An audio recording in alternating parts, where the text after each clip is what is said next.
மனிதனால் முடியாததை உன்னை கொண்டு உன் தேவன் முடிக்கவே உன்னை என்னோடு இணைத்துள்ளார். அருமையானவர்களே, எலியா, எலிசா, இயேசு கிறிஸ்து, பேதுரு, பவுல் இவர்கள் எல்லாரும் மனிதனால் செய்ய முடியாத அநேக காரியங்களை செய்தார்களா இல்லையா?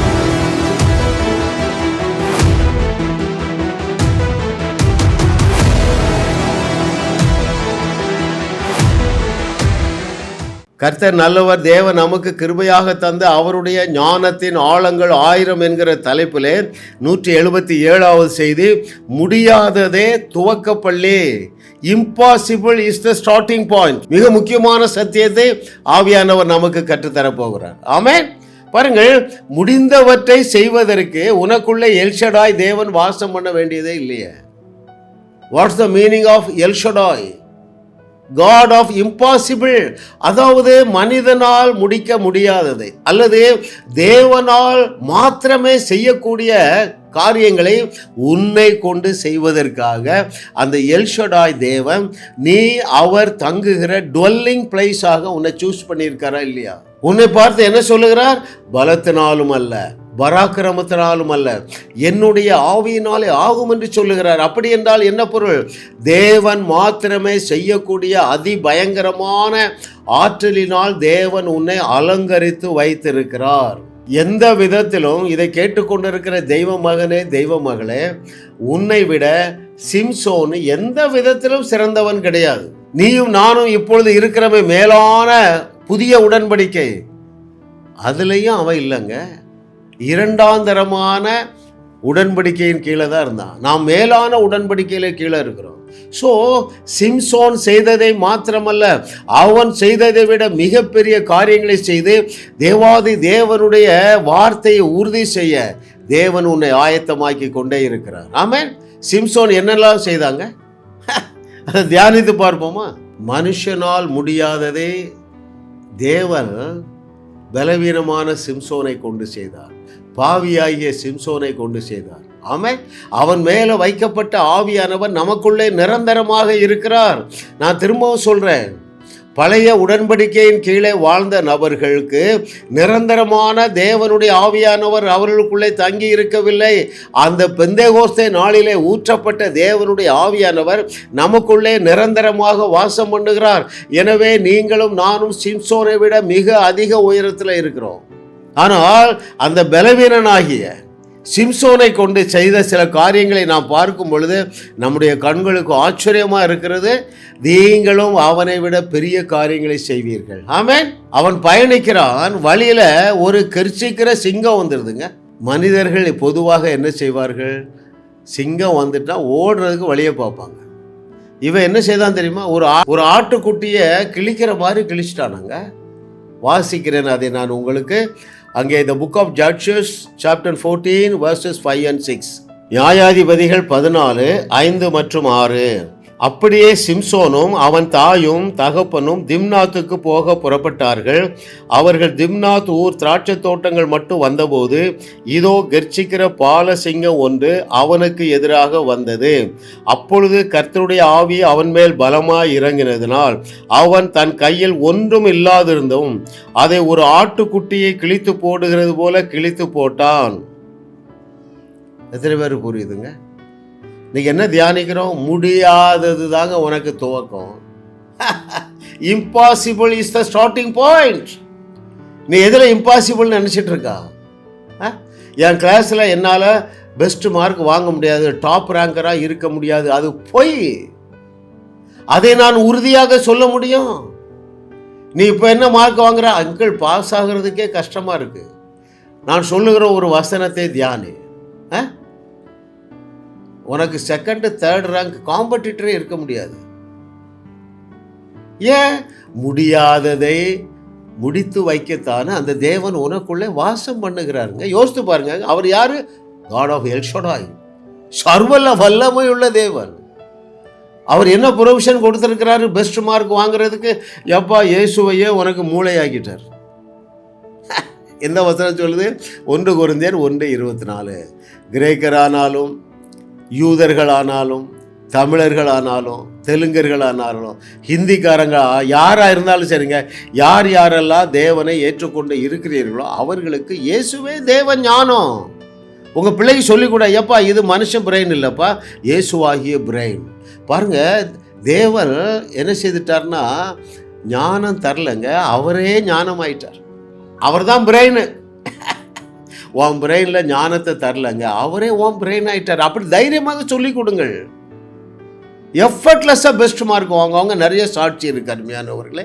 இரண்டாவதாக நாம் கற்றுக்கொள்ள வேண்டிய பாடம், 1000 பேரோடு யுத்தம் செய்து அவர்களை அழிக்கணும். எத்தனை பேர் இவன் சைடில்? Only one.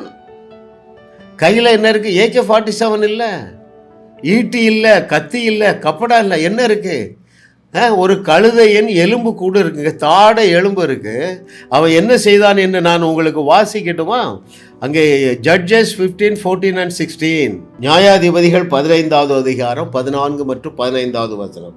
அவன் லேகி வரைக்கும் வந்து சேர்ந்தபோது பெலிஸ்தர் அவனுக்கு விரோதமாய் ஆரவாரம் பண்ணினார்கள். அப்பொழுது கர்த்தருடைய ஆவி அவன் மேல் பலமாய் இறங்கினதினால் அவன் புயங்களில் கட்டியிருந்த கயிறுகள் நெருப்புப்பட்ட நூல் போல் ஆகி அவன் கட்டுகள் அவன் கைகளை விட்டு அறுந்து போயிற்று. 16வது வசனம். உடனே அவன் ஒரு கழுதையின் பச்சை தாடை எலும்பை கண்டு தன் கையை நீட்டி அதை எடுத்து அதனாலே 1000 பேரை கொன்று போட்டான். ஹல்லேலூயா, ஹல்லேலூயா, ஹல்லேலூயா. ஐயா, அவனுக்குள்ளே வைக்கப்பட்ட ஆவிதான் நமக்குள்ளே இருக்கிறார். The same spirit that spilled, the same spirit that filled Samson, is the same spirit dwells within us. சிம்சோனுக்கு அப்படிப்பட்ட அதிசய வல்லமையை கொடுத்த அதே ஆவிதான் நமக்குள்ளே வாசம் பண்ணுகிறார். அருமையானவர்களே, இந்த ட்ரூத்தை நான் தெரிஞ்ச பாருங்க. நான் செய்கிற காரியங்கள் எல்லாவற்றையும் கைகூடி வர பண்ணு. கை உடஞ்சி பேண்டேஜ் போட்டிருக்காங்க. எதுக்கு? நாளைக்கு ஆப்ரேஷன். இப்போ என்ன செய்யுது? ஐயா வலி, தூக்க முடியலையா, வலி வலி வலி. வியாதியஸ்தர்கள் மேல் கைகளை வைப்பீர்கள், அப்பொழுது அவர்கள் சொஸ்தமாக. கையை பிடிச்சிட்டு எடுத்துட்டாங்க, வலி போயிட்டுன்னு சொல்கிறேன், போயிடுதுங்க. ஏன்? ஐயா, அந்த சேம் ஸ்பிரிட் சிம்சோனுக்குள்ளே இருந்த அதே ஆவியானவர் உனக்குள்ளேயும் எனக்குள்ளேயும் வாசம் பண்ணுகிறார். நீ சாதாரண ஆசீர்வாதத்தோடு வாழ முடியாது. நீ தினந்தோறும் அற்புதம் செய்யாமல் வாழ முடியாது. இயேசு கிறிஸ்து செய்த அற்புதங்களை விட மிகப்பெரிய அற்புதங்கள் செய்யாமல் வாழவே முடியாதுங்க. என்னோடு இணைந்து கொள்ளுங்கள். ஒரு சில மாதங்கள் என்னோடு பயணியுங்கள். அப்படி என்றால் என்ன பொருள்? உங்களுக்கு சமயம் இருக்குமானால் நான் வழங்கி இருக்கிற அரை மணி நேர செய்தி 4 செய்தி கேட்கணும். உங்களுக்கு நேரம் இல்லை, நான் ஆஃபீஸுக்கு போகிறேன்னா குறைந்தது 2 செய்தி கேட்கணும். முதல் செய்தியை காலையில் 6 மணிக்கே கேட்டுருங்க. நீங்கள் என்ன செய்வீங்க தெரியுமா? சிம்சோன் செய்ததை மாத்திரமல்ல, அதை விட பெரிய கிரியைகளை செய்வீர்கள். நோ நோ நோ நோ, இயேசு கிறிஸ்து செய்ததை விட பெரிய கிரியைகளை செய்வீர்கள். அவர் என்ன செஞ்சார்? கல்லறையை காலி செய்தார். சிம்சோன் அப்படிப்பட்ட காரியங்களை செய்யவில்லை. நீ என்ன செய்வா தெரியுமா? அதை விட பெரிய கிரியைன்னு என்ன? நீ கல்லறையையும் காலி செய்வா, கல்லறை தோட்டத்தையும் காலி செய்வாய்.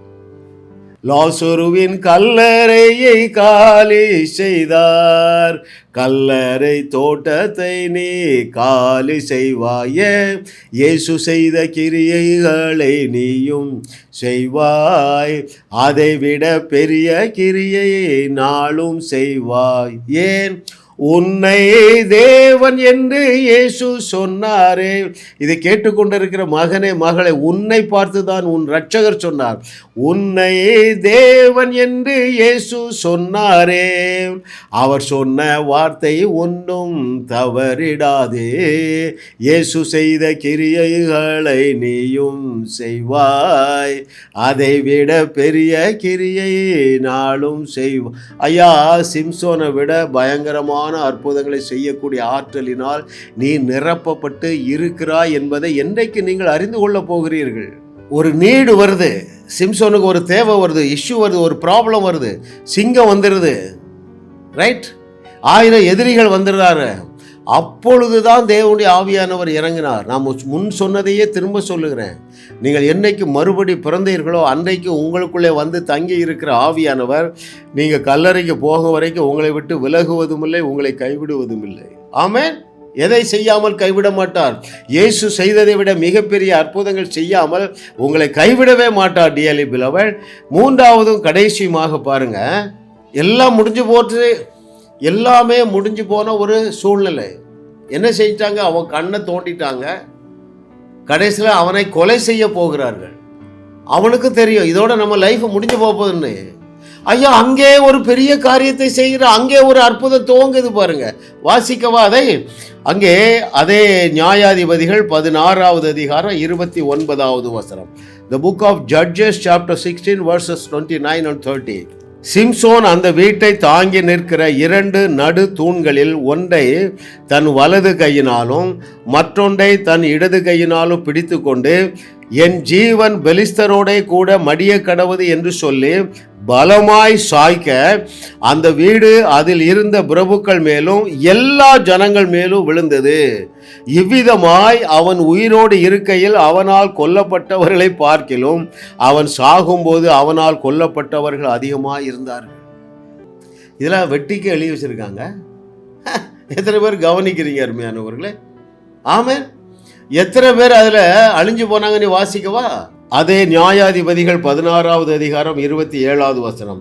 அந்த வீடு புருஷராலும் ஸ்திரீகளாலும் நிறைந்திருந்தது. அங்கே பெலிஸ்தரின் சகல பிரபுக்களும் வீட்டின் மேல் புருஷரும் ஸ்திரீகளுமாக ஏறக்குறைய 3000 பேர் சிம்சோன் வேடிக்கை காட்டுகிறதை பார்த்து கொண்டு இருந்தார்கள். எத்தனை பேர் கவனிக்கிறீங்க? ஆமே. ஐயா, நீ என்னைக்கு வாழ்க்கையில் ஒரு முடிவுக்கு வந்துட்டா அவ்வளோதான் அங்கிள், இனிமேல் என்னால் வாழவே முடியாதுன்னு. நீ இப்போ தான் துவக்கப்பள்ளியில் ஜாயின் பண்ணியிருக்கிறா. ஆமாம், எலிமெண்ட்ரி ஸ்கூலில் ஜாயின் பண்ணியிருக்கிறா. சந்தோஷப்பட்டு கலிகூறு மகனே மகளே. ஆமாம், உன் பிரச்சனை எல்லாவற்றையும் ஒரு மெழுகுவர்த்தியை அணைக்கிறது போல தேவன் அணைத்து விடுவார் என்று எழுதி இருக்கிறது. செய்திகள் மூலமாக நீங்கள் ஆசீர்வதிக்கப்பட்டிருக்கிறீர்கள்.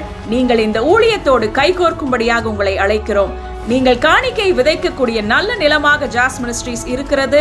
விசுவாசத்தோடு உற்சாகமாக பெருக விதையுங்கள். தேவன் உங்களை 1000 மடங்கு பெருக செய்வார்.